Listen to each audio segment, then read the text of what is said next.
4% வாக்கு வாங்கிய திராவிட முன்னேற்ற கழகம் இந்த தேர்தலிலே 26.4% பெற்றிருக்கிறது.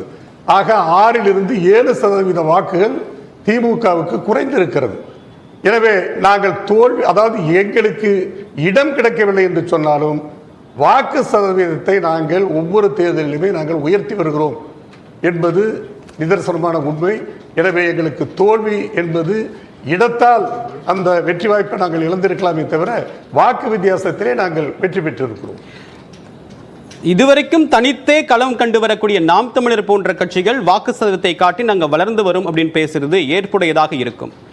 அதிமுக தமிழ்நாட்டை நீண்ட காலம் ஆட்சி செய்த ஆட்சி கட்டிலில் இருந்த அதிமுக வாக்கு சதவீதத்தை காட்டி நாங்கள் வளர்ந்து வரும் அப்படின்னு பேசுறது எப்படி பொருத்தமாக இருக்கும்? இல்லை, இதில் ஒன்றும் இது